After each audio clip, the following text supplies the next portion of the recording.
Le Nil, le plus long fleuve du monde, source de vie pour plus de 300 millions de personnes.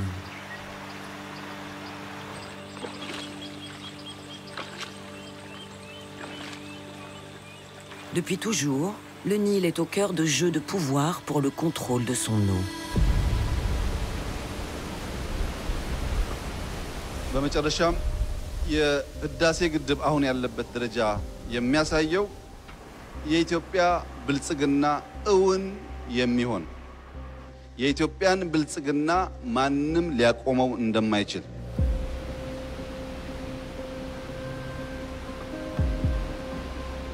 La construction par l'Éthiopie du grand barrage de la Renaissance, la plus grande digue jamais construite en Afrique, empoisonne depuis 10 ans les rapports entre Addis Abeba, Khartoum et le Caire. L'Égypte se considère depuis des siècles comme le maître absolu du Nil.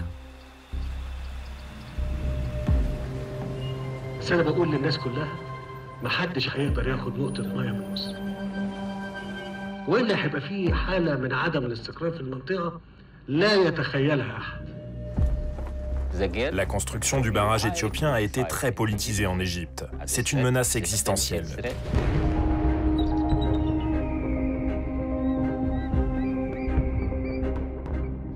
Espoir et prospérité pour les uns.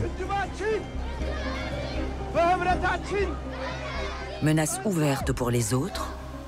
Le grand barrage éthiopien cristallise des tensions dans une région déchirée par des luttes armées. La Corne de l'Afrique est déjà une région très fragile. Si l'on ajoute une nouvelle menace, elle deviendra encore plus fragile. Les témoignages sont rares dans ces terres inaccessibles, interdites aux caméras. Pourtant, ces lieux stratégiques sont l'objet de luttes de pouvoir dont l'issue transformera les rapports de force sur le continent africain.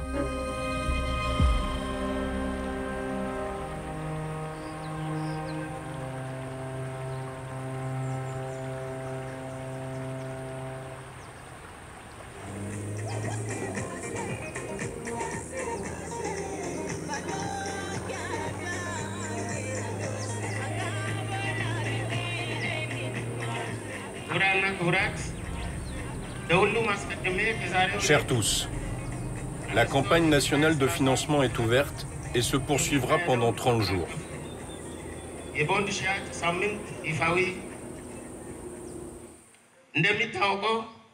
C'est avec la participation de tous les Éthiopiens, en faisant appel à toutes nos capacités, que nous construirons le barrage.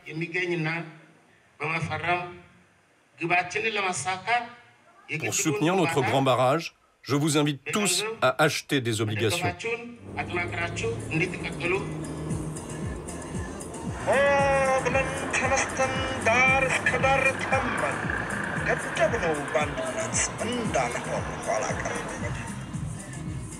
La campagne de mobilisation bat son plein en Éthiopie. La construction du grand barrage a déjà coûté 6 milliards d'euros, plus de la moitié du budget annuel de l'État. Pour finir le chantier, le gouvernement en appelle aux dons de tous les citoyens. Pour capter les foules, des comédiens populaires jouent les ambassadeurs.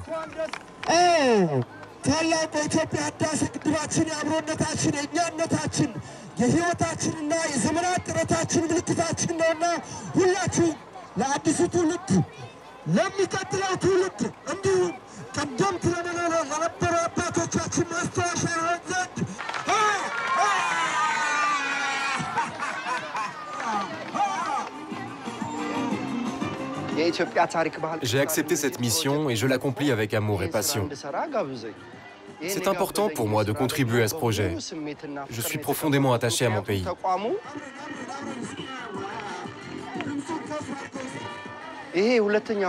C'est la deuxième année que nous organisons cette initiative. L'année dernière, le succès a été énorme. Nous avons visité 200 villes. Ça a été un véritable défi.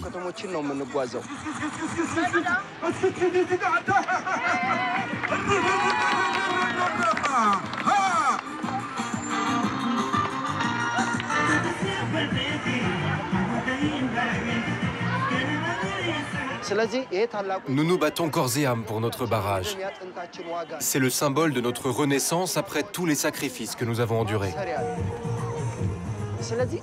Ce n'est peut-être pas un être vivant, mais il est vivant dans le cœur de tous, à travers tout le pays.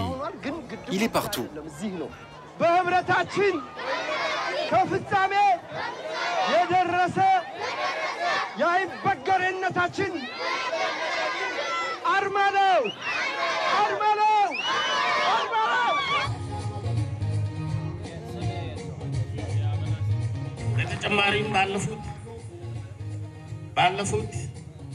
Je tiens à remercier tous ceux qui, ces dernières années, ont apporté leur soutien à notre chantier. Les fonctionnaires régionaux, les investisseurs, les hommes d'affaires et les agriculteurs. «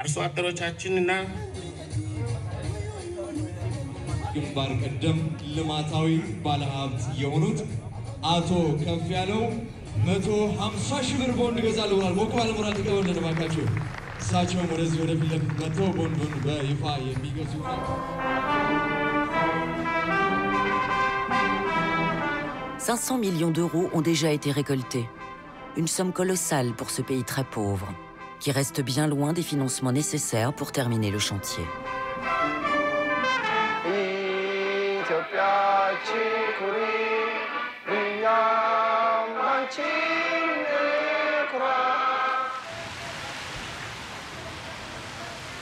Le grand barrage de la Renaissance a soulevé un élan patriotique sur lequel le charismatique Premier ministre éthiopien Abiy Ahmed a assis sa popularité. Dès son arrivée au pouvoir en 2018, ce chef de guerre, prix Nobel de la paix, s'est donné comme mission d'unifier une population mosaïque composée de groupes ethniques rivaux et de donner à son pays la grandeur qu'il mérite sur l'échiquier international. በኃይል ማመንጨት የጀመርነውን ስራ እንፈጽም እንጂ በጣም ትልቅ ነው። ልክ እንደ መንገድ ሁሉ ኃይል ለማመንጨት ኢትዮጵያ መንግስት የሚያደርገው ኢንቨስትመንት በብዙ ሀገራት የሚታይ አይደለም እና እንደ ቀላል ኢንቨስትመንት የሚታይ አይደለም። ይሄ ሁሉ ውጊያ ይሄ ሁሉ ጣጣ ያለ ለአንድ ቀን እንዳይቋረጥ ተደርጎ የሚሰራው ኢነርጂ ያስፈልጋል ተብሎ ስለሚታመን እና ጥቅሙ የሚታወቅ ስለሆነ ነው።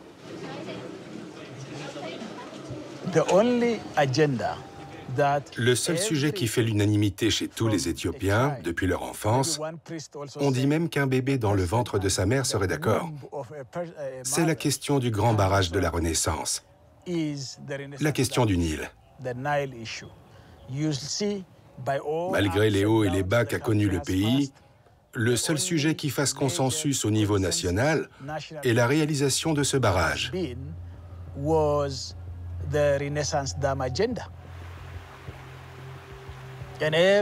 Tout le monde est prêt à y contribuer, non seulement par l'argent, mais si besoin, en payant de sa propre vie.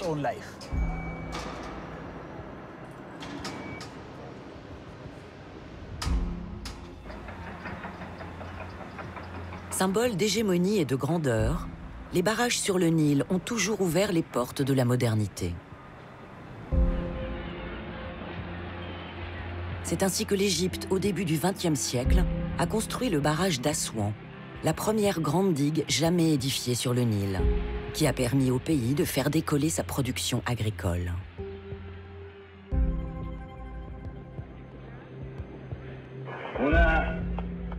تختلط المعارك السياسية والاجتماعية والقومية والعسكرية للشعب المصري وتمتزج كأنها كتل الأحجار الضخمة التي تسد مجرى النيل القديم وتختزن مياهه في أكبر بحيرة صنعها الإنسان لتكون مصدرا دائما للرخاء. Le Nil représente la vie pour les Égyptiens. Depuis l'Antiquité, depuis 7000 ans, la civilisation égyptienne s'est construite autour de ce fleuve. Le Nil est notre source principale d'eau potable. Il sert pour l'agriculture. C'est la principale artère économique de notre pays.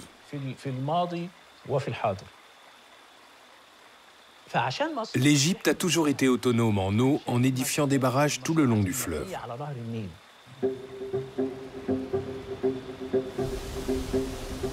L'heure des Éthiopiens est enfin arrivée.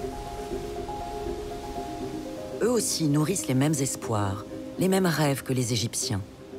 Eux aussi veulent devenir une nation riche et moderne. Et c'est avec le grand barrage de la Renaissance que cela pourra devenir une réalité. En Éthiopie, environ 65% de la population n'a pas accès à l'électricité. Le besoin énergétique de base est l'éclairage. Or, 65% des Éthiopiens ne peuvent pas s'éclairer, alors que chez certains de nos voisins, ce taux dépasse les 95%. Vous pouvez donc imaginer l'importance de ce barrage pour l'Éthiopie.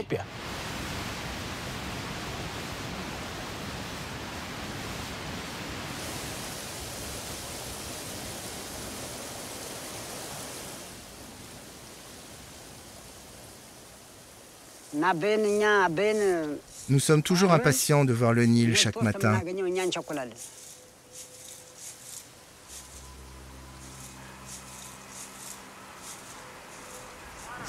Je m'appelle Alemut Sega.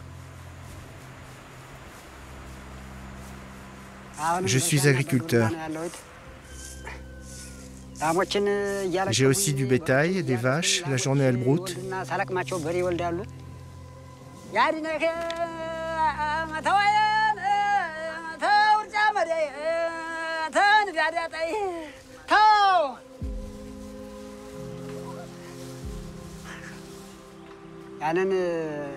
Notre vie dépend de la terre.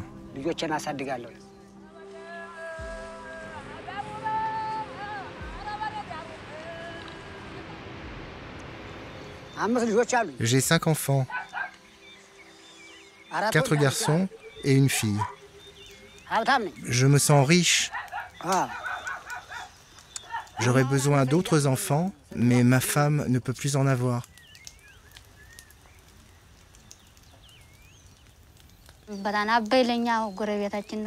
Le Nil est notre voisin, nous en avons besoin. Nos enfants s'y lavent. Notre bétail s'y baigne et s'y abreuve. Mais maintenant, il est entre les mains de l'homme.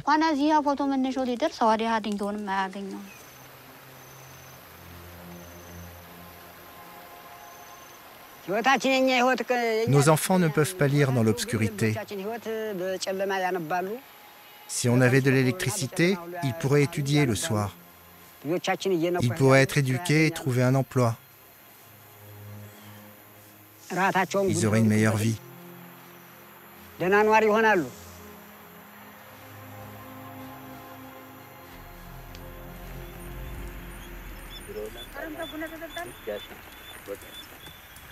ይኸው መብራቱ የ24 ሰዓት ሙሉ አባይ እዚህ ላይ እየሄደ እንደዚህ እየተጓዘ መብራት አለማግኘታችንማ ትልቅ ቅሬታና ትልቅ ያለ እንደ ኋላ ቀር አስተሳሰብ አሁን ሀገራችን እያደገች ነው፣ ኢትዮጵያ እያደገች ነው እያሉ ብዙ ፖለቲካ እንትን የሚሉ ግን እኛ አካባቢ ምንም ሰውን ያየነው ለውጥ የለም ነው። ይሄ ደግሞ መብራት ነው የሚያመነጨው አይደለም ነው።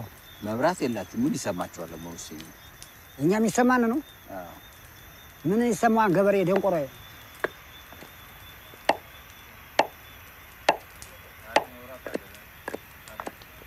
የመጀመሪያ ታሪክ ነው። የአባይ የወንዙ ባለቤት ኢትዮጵያ ነች። ሙሉ ዕውቅና ባይኖረኝም ነገር ግን እንደኔ ሳቤ ኢትዮጵያውያን መጀመሪያ ለራሱ ራት የሚበላበት ከውቶቹንም ሆነ ልጆቹን በብርሃን አይቶ የሚያስተኛበት መብራት በእያንዳንዱ መድረስ አለበት ብዬ አምናለሁ። ከዚያ በኋላ የውጭ ምንዛሬ ለማግኘት ኤክስፖርት ማድረግ እንችላለን።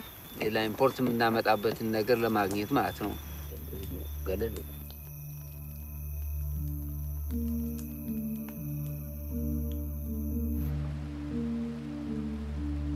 Situé à 20 km de la frontière soudanaise, le barrage a commencé à produire en février 2022.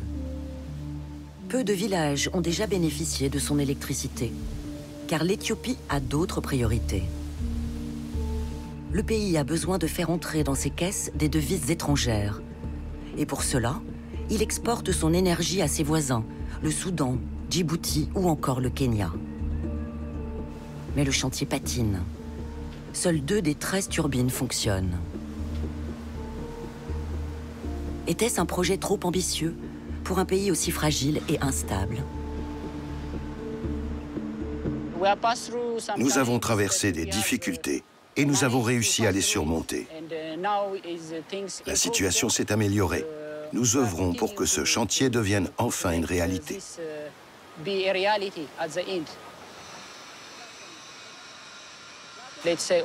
Disons qu'à ce jour, nous avons achevé 91% des travaux. Nous espérons que tout sera terminé dans un délai de 2 à 3 ans maximum.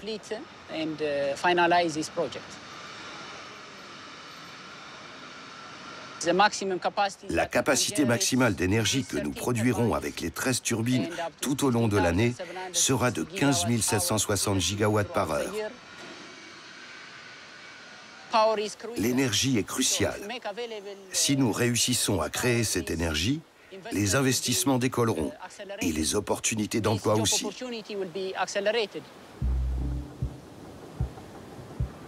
2 ou 3 ans pour terminer les travaux.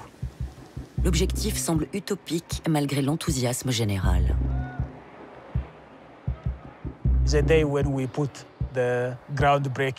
Le jour où nous avons posé la première pierre, mon prédécesseur, l'ancien Premier ministre Meles Zenawi, était l'invité d'honneur.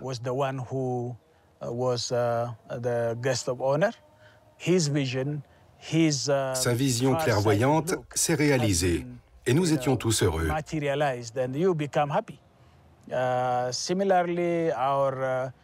Depuis l'Antiquité, nos rois et reines avaient toujours cherché à utiliser le Nil pour l'irrigation, l'approvisionnement en eau et le développement énergétique.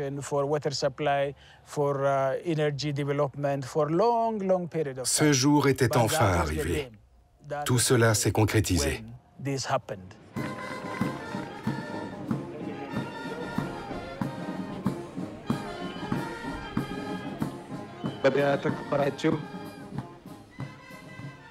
የበዓሉ ተሳታፊዎች፣ ከፍተኛ የመንግስት ኃላፊዎች፣ የሳሌኒ ቅዱስ ካርሺዮ ኩባንያ ኃላፊዎች፣ የተከበራቸው የሀገራችን ህዝቦች፣ ወጪውን መሸፈን በእጅጉ እንደሚከብደን ጥርጥር የለውም። በተለመደው ወኔው ምንም ያህል ድሃ ብንሆንም ድህነታችንን ለማስወገድ ማንኛውንም መስዋዕትነት ለመክፈል ዝግጁ ነን። Il y avait des ministres, des ambassadeurs, et je me souviens encore de la joie que j'ai éprouvée ce jour-là. En dépit des promesses et des espoirs, les problèmes se sont accumulés sur le chantier. À l'époque, les militaires contrôlaient l'économie du pays et aucun bailleur de fonds international n'avait accepté d'investir dans cet ouvrage pharaonique, qui avait peu de chances d'aboutir. Surtout, personne n'osait se mettre à dos l'Égypte, partenaire commercial et militaire stratégique qui assurait la stabilité dans la région.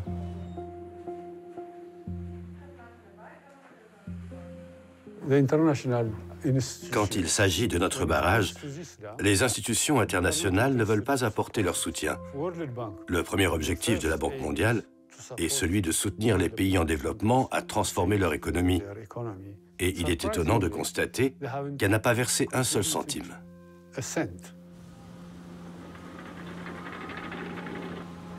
Gangrénés par la corruption, les malversations et les retards, les travaux du grand barrage se sont vite retrouvés à l'arrêt. የታላቁ የኢትዮጵያ ህዳሴ ግድብ ፕሮጀክት ስራ አስኪያጅ ኢንጂነር ስመኘው በቀለ በአዲስ አበባ መስቀል አደባባይ በመኪናቸው ውስጥ ሞተው ተገኙ።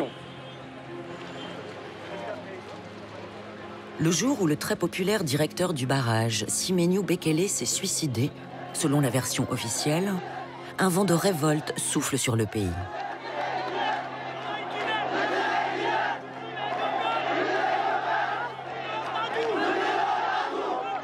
le Premier ministre Abiy Ahmed venait tout juste d'accéder au pouvoir.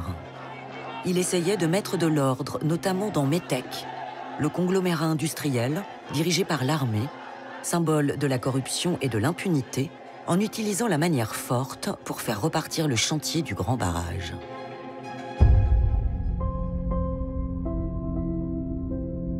Enlisée dans les problèmes intérieurs, l'Éthiopie doit surtout faire face à un adversaire bien plus important.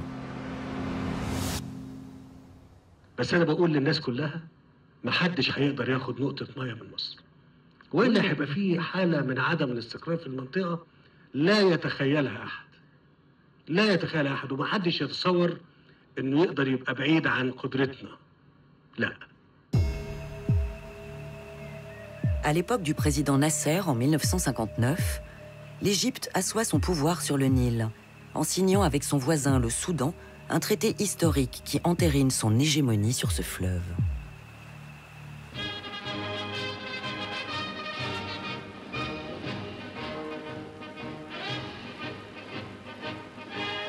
Un important problème dont dépend l'avenir de l'Égypte va recevoir un début de solution. Il s'agit de la répartition des eaux du Nil. Il ne s'agit encore que d'un accord entre deux pays, la République arabe unie et le Soudan, alors que 7 pays, en tout, sont plus ou moins intéressés au débit du Nil.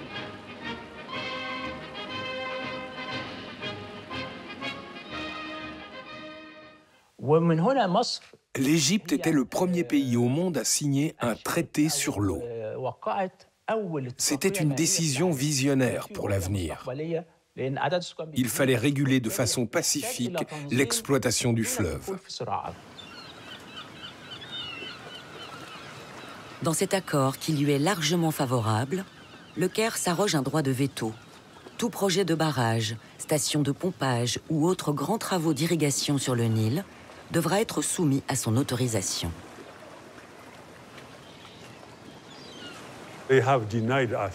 Ils ne nous ont pas calculés. Ils ont signé en 1959 un accord unilatéral avec les Soudanais sans inclure l'Éthiopie, ne serait-ce qu'en simple observateur, alors que l'eau du Nil arrive d'Éthiopie.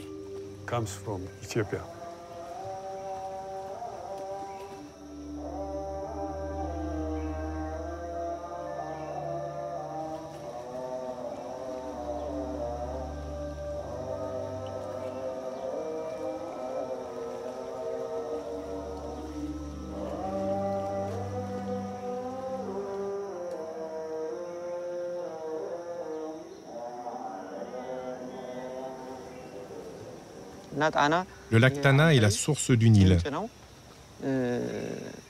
Sans lac Tana, il n'y a pas de Nil.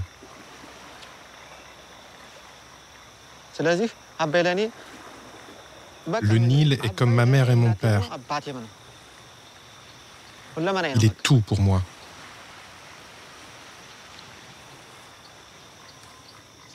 Je m'appelle Gebeyou Tegenye. Je suis né et j'ai grandi dans cette région. Je suis pêcheur depuis 15 ans. Je dépends du lac Tana pour élever mes 2 enfants.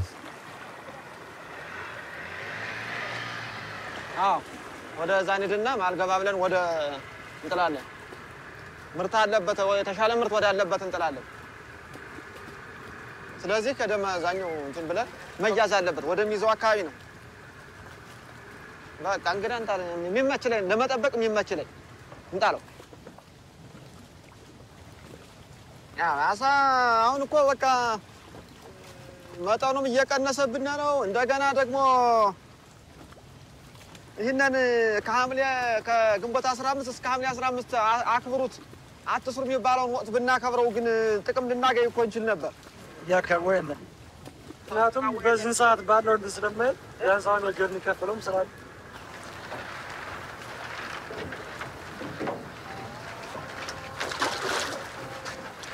እናንተ ልጆች ናችሁ ያን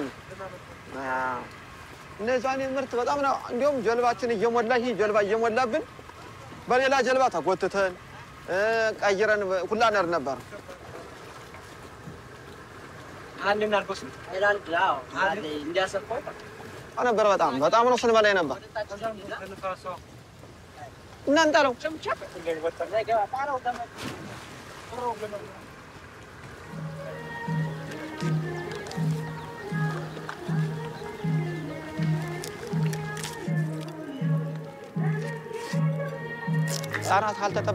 Si le lac Tana n'est pas protégé, le barrage ne pourra pas bien fonctionner.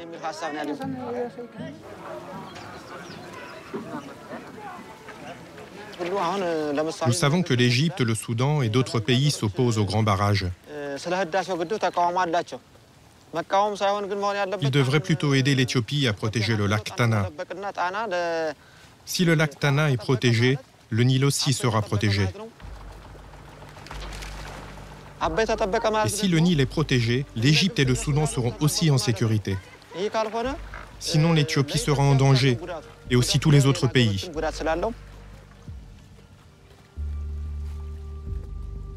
Le lac Tana est un écrin sacré pour les Éthiopiens, qui, au même titre que les Égyptiens, clament haut et fort leur droit sur le Nil.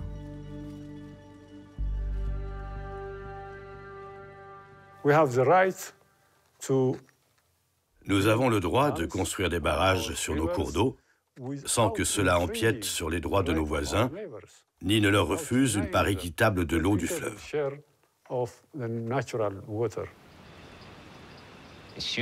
L'Éthiopie a le droit d'utiliser cette eau, mais sans causer de préjudice significatif. Le barrage de la Renaissance bénéficiera au Soudan seulement s'il y a un échange de données entre nos barrages et le leur. Les Soudanais doivent pouvoir planifier l'exploitation de leurs barrages pour pouvoir irriguer et produire de l'énergie hydroélectrique. Mais sans information, sans échange de données, il devient très difficile de spéculer sur ce qui va arriver. Et cela ne peut être atteint que si un accord est signé.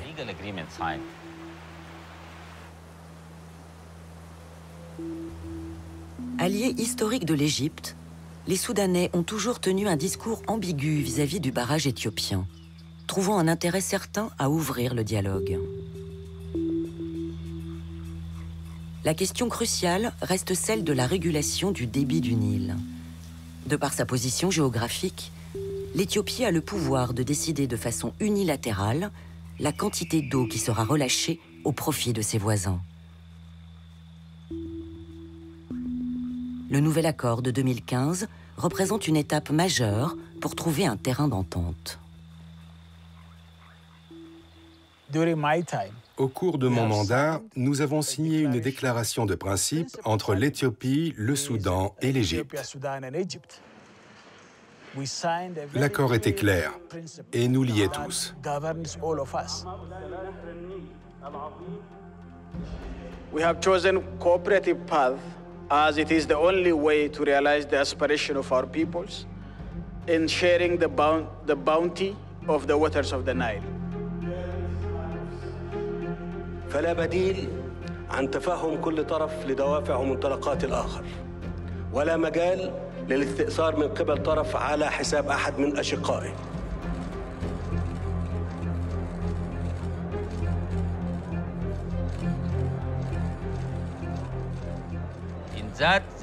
Ils approuvent tous la poursuite de la construction du barrage.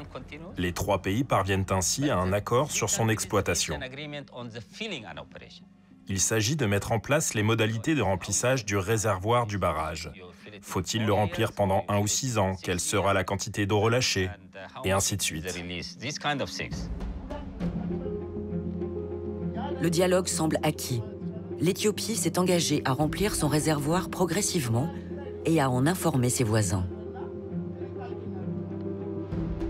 Le protocole de 2015 a changé les rapports de force dans le bassin du Nil en faveur d'Addis Abeba. L'Égypte l'a compris et demande de nouvelles garanties en cas de sécheresse, en cas de désaccord.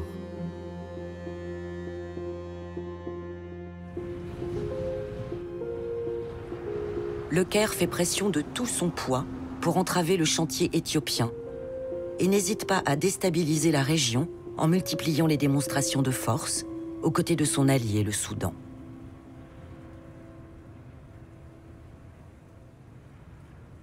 Il y a eu 2 célèbres opérations appelées Eagle 1 et Eagle 2. On a vite compris, en raison de leur calendrier, qu'elles étaient liées au barrage de la Renaissance. Elles disaient « Nous sommes prêts à vous attaquer ».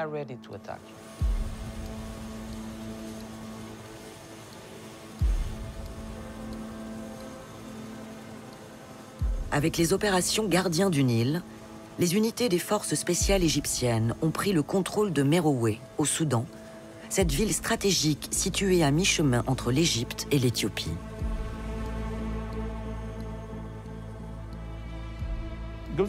Les Égyptiens disposaient d'une base militaire à Merowe, au Soudan. Cette base leur permettait de se rapprocher de l'Éthiopie. أن التطور الكبير والسريع في طبيعة التهديدات والتحديات الموجهة للأمن القومي المصري والسوداني يفرض مزيداً من المستويات على القوات المسلحة المصرية والسودانية ويضاعف من ضرورات وحتمية ليست التعاون فقط ولكن التنسيق الاستراتيجي.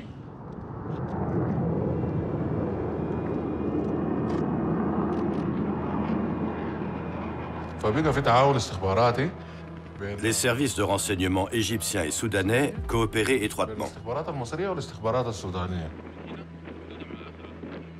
Des avions décollaient tous les jours. Les Égyptiens volaient jusqu'à la frontière d'Al-Fashaga et revenaient à l'aéroport de Merowe. Les avions stationnaient à Merowe sans que personne ne sache pourquoi.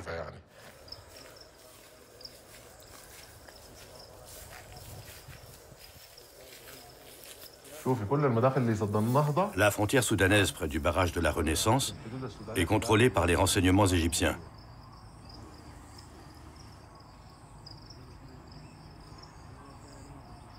Tout le territoire est entre les mains des Égyptiens. Ils ont offert beaucoup d'argent pour obtenir des informations sur la région du Nil Bleu et de Béni-Changoul qui va jusqu'au barrage.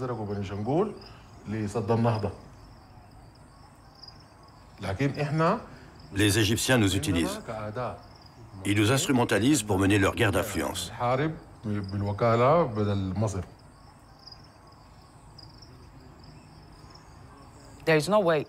L'Égypte ne peut pas attaquer directement le barrage et ses environs à partir de son territoire. Et pour cela, elle se rapproche du Soudan pour que cette idée puisse se réaliser. Donc elle prépare son arsenal et l'expose au grand jour.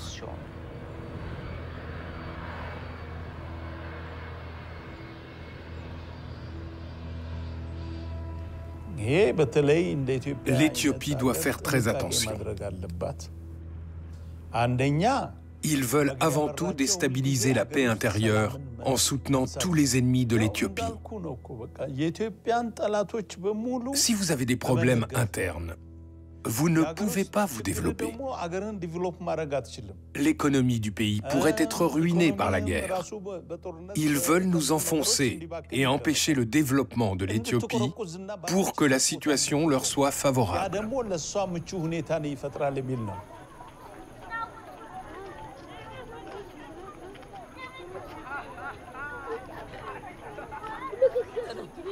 Le grand barrage de la Renaissance se situe dans une région rebelle, hostile au gouvernement central, qui a longtemps massacré les populations locales. Au début du chantier, des centaines de villageois ont été déplacés sans ménagement par Addis Abeba, laissant la place à un profond sentiment d'insécurité et de trahison. Quand la construction du barrage a commencé, ils ont fermé les routes et on ne pouvait plus se déplacer librement. J'ai dû quitter ma maison quand l'eau du fleuve a débordé. Ils ont voulu élargir le Nil et toutes nos terres ont été inondées. Ils nous ont dit d'aller nous réfugier dans un autre village.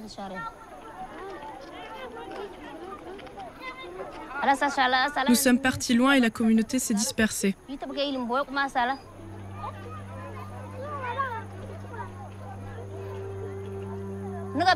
Avant, là où on vivait, on pouvait cultiver et avoir de l'eau. Maintenant, ce n'est plus possible. Pour nous convaincre de déménager, le gouvernement nous a promis 700 € par mois, mais il nous a donné de l'argent que le premier mois. Où est parti le reste de l'argent promis?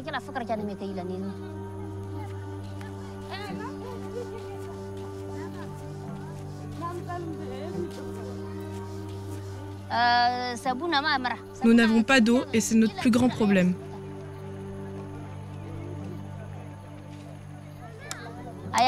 Sans eau, on ne peut pas laver les enfants ni les garder en bonne santé.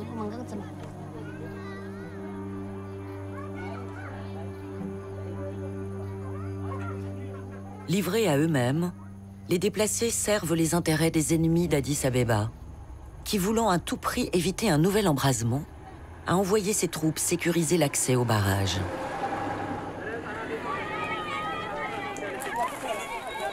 Les autorités éthiopiennes ont surtout ouvert le dialogue en nommant l'un des chefs rebelles à la tête du gouvernement local. Grain Gudeta est ainsi devenu l'émissaire chargé de désarmer les siens.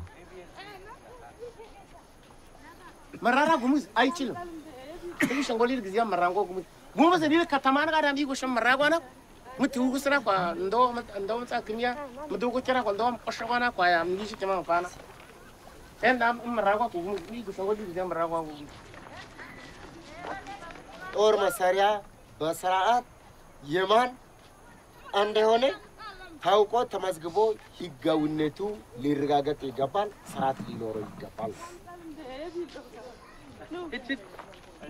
እዚህ ያለው ጦር መሳሪያ በሆነ አጋጣሚ ቡድን መሳሪያ ትላልቅ ማትሪያስ እና ሌሎች አርቢጂ ምን ትላልቅ ቡድን መሳሪያ ካለ አይጠቅመንም። ለክልል መንግስት እናስራከብ ነው። ትላልቅ የቡድን መሳሪያ ካለ አይጠቅምም። ለክልሉ መንግስት እናስራከብ። ክልሉ መንግስት አካባቢውን ይጠብቅበታል። شوف الكلام ده لنا قشا اكون منسقو قشا من دمايلا بقى يجينا نم قشايلا ቆይ አንድ ሰው ጨምርና 10 አድርገን በቃል እናሟላ። እሺ 10 ድጋፉ ደግሞ በወሬ ብቻ ሳይሆን በተግባር ቢደረግልን ነው እኛ የምንፈልገው። አዎ ግድቡ ሲጀመር ታላቁ የህዳሴ ግድብ ፕሮጀክት እንደሚታወቀው ለሀገራችን ብዙ ጠቀሜታ እንደሚሰጠን ነው እንጂ አሁን ብዙ ጊዜ የጉሙዝ ማህበረሰብ ተጠቃሚ የሚሆንበት ነገር የለም። ኃይል ጉሙዛ ብቻ ቢት የኮነ በስ ያሁ ኢላ ከም ከርዋይል ቢጥሪ ከይላ መንግስት ታቋ ገን ከቼ ይልኬ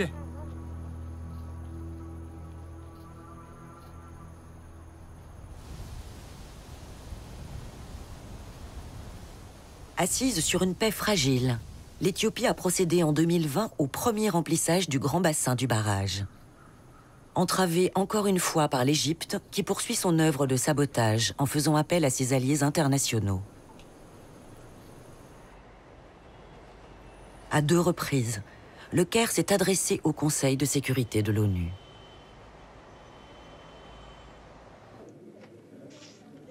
Egypt is facing an existential threat.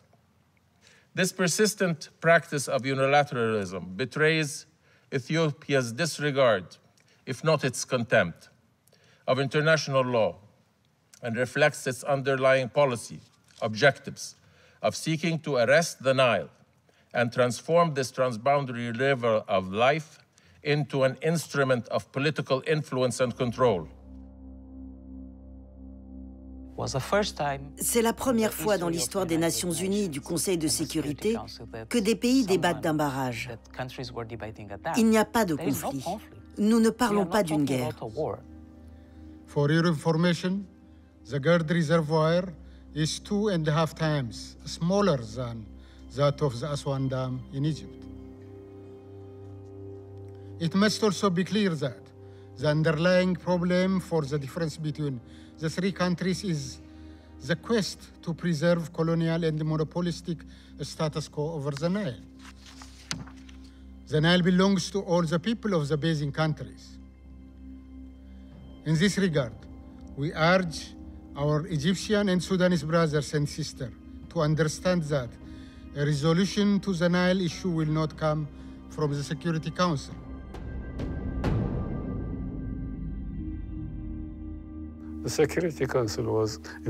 Le Conseil de sécurité était influencé par l'Égypte et ses partisans, comme les États-Unis et d'autres pays européens.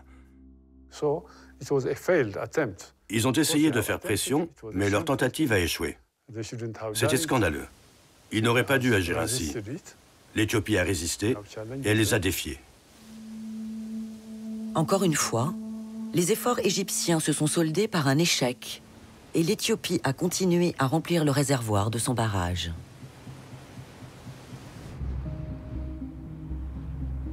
En novembre 2022, la COP 27, le grand rendez-vous mondial sur le climat, est l'occasion pour l'Égypte de prendre sa revanche. Elle affiche au grand jour ses ambitions politiques face aux défis du réchauffement climatique et de la pénurie d'eau. Finally, we have a water day, but not only water day, we have a water initiative. That with this initiative, we work to position water at the heart of climate action. Parmi les invités d'honneur, les Émirats arabes unis avec lesquels le Caire a déjà noué depuis longtemps de solides partenariats.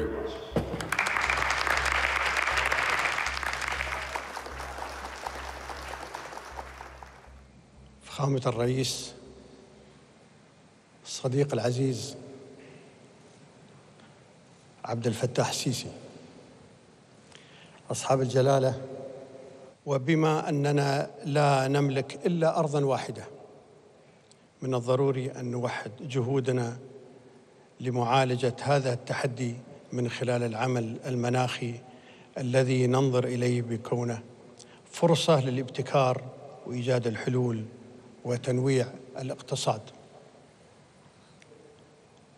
تستمر دولة الإمارات في نهجها بمد جسور التعاون والتواصل مع المجتمع الدولي. Depuis les années 90, les pays du Golfe, les Émirats arabes unis en tête, ont investi au prix fort le désert égyptien en développant des concessions agricoles. L'Égypte est ainsi entrée dans l'ère de l'agrobusiness. Et maîtriser l'eau du Nil reste bien sûr la seule clé de la réussite. C'est un fleuve partagé, un fleuve transfrontalier. Nous devons collaborer et nous avons mis en place de nombreux projets avec les autres pays du Nil. Nous coopérons avec eux pour construire des barrages, pour qu'ils produisent de l'énergie hydroélectrique sans que cela affecte la quantité d'eau qui arrive en Égypte.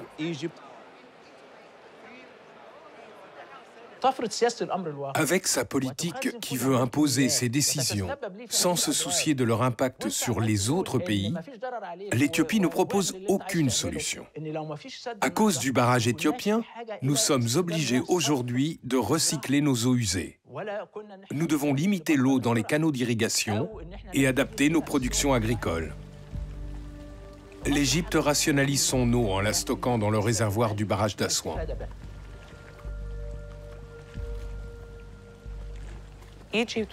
L'Égypte veut s'assurer que le barrage d'Assouan reste toujours au plus haut niveau. Elle veut continuer à contrôler l'eau, destinée surtout à l'irrigation. On ne peut donc pas dire qu'il lui manque de l'eau. La question principale est celle de la distribution. Le réservoir d'Assouan, appelé le lac Nasser, est la plus grande étendue d'eau artificielle du monde. Plus de 150 milliards de mètres cubes d'eau garantissent à l'Égypte le bon fonctionnement de ses concessions agricoles et la mettent à l'abri en cas de besoin.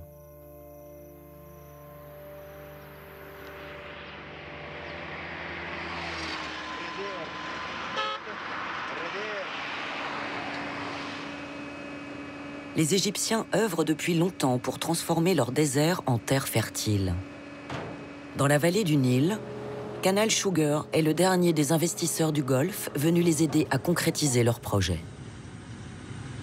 Arrivée en 2021, cette méga-usine, grande comme 3 fois l'État du Luxembourg, produit près de 900 000 tonnes de sucre par an.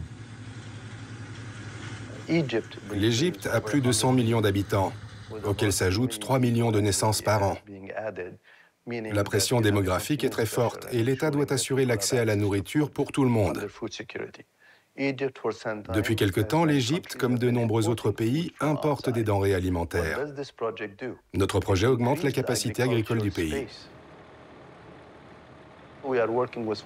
Nous travaillons avec les agriculteurs pour qu'ils utilisent des technologies d'irrigation intelligentes. Ainsi, l'eau à notre disposition nous permettra de vivre non pas 60 ans, mais pendant les 200 prochaines années. Nos modèles de gestion des eaux souterraines ont prouvé que cela était possible.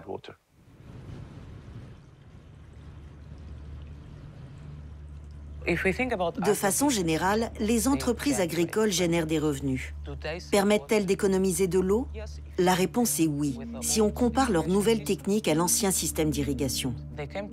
En Égypte, ils ont adopté une loi qui stipule que tout agriculteur produisant du riz qui dépasserait le plafond autorisé serait arrêté.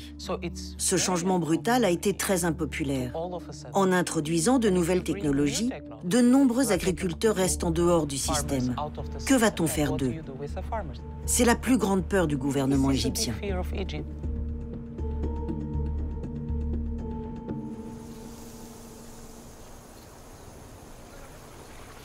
L'Égypte utilise-t-elle la question du grand barrage éthiopien pour faire accepter à ses citoyens sa politique agricole? L'Éthiopie lui sert-elle de bouc émissaire? Je m'appelle Mohamed Abdel Wadoud.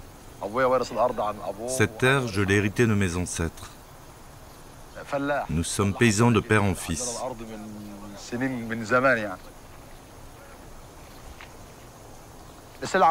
Le riz, c'est la base de l'alimentation des Égyptiens. On ne peut pas vivre sans riz.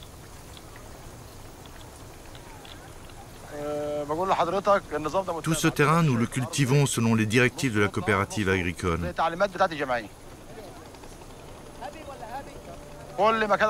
C'est partout pareil. Une moitié du terrain est destinée maintenant au coton. Qu'on ait 1 hectare ou 10, on respecte tous la règle. 50% de riz, 50% de coton. Mon voisin a une amende de 400 € parce qu'il a cultivé trop de riz.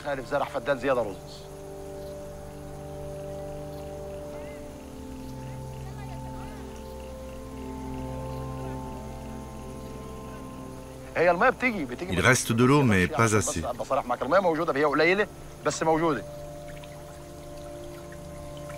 À la télé, on nous dit que c'est à cause de l'Éthiopie. Il y a beaucoup de rumeurs qui circulent. Nous ne savons pas où est la vérité. Que va-t-on devenir?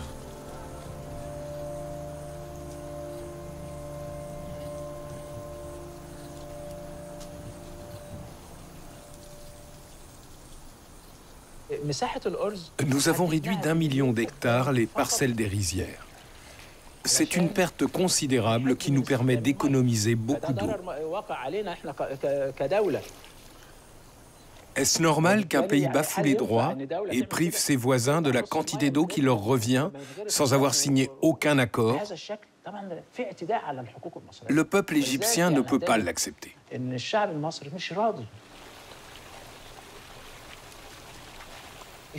Les pays veulent à tout prix assurer leur sécurité alimentaire.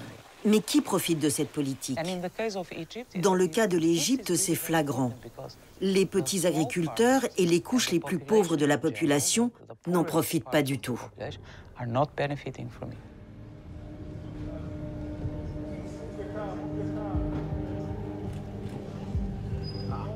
À la COP 27, quand le Premier ministre Abiy Ahmed est arrivé avec sa délégation, il est reparti tout de suite après la photo, n'ayant pas eu la possibilité de s'exprimer.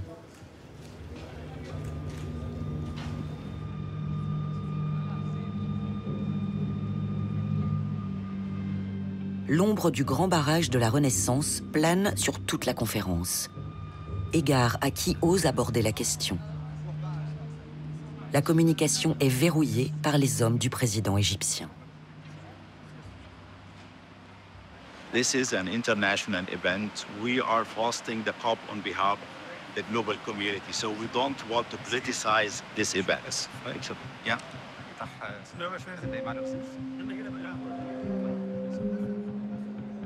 La conférence sur le climat a scellé l'influence grandissante des Émirats arabes unis, non seulement en Égypte, mais aussi dans toute la région.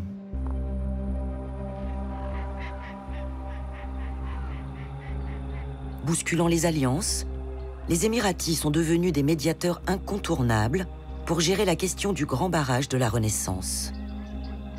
Vont-ils réussir là où les autres ont échoué?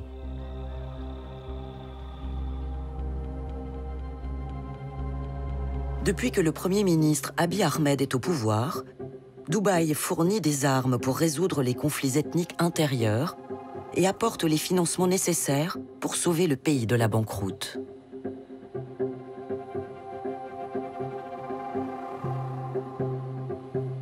En 2018, Dubaï a injecté 3 milliards de dollars dans les caisses éthiopiennes. Et en 2023, les deux pays ont signé 18 accords de coopération dans de nombreux secteurs stratégiques. L'intérêt est d'asseoir leur pouvoir. La Corne de l'Afrique est une région importante pour les Émirats pour plusieurs raisons, surtout géopolitiques. Ils ont besoin de stabilité et de chefs d'État en qui avoir confiance et avec lesquels ils peuvent négocier.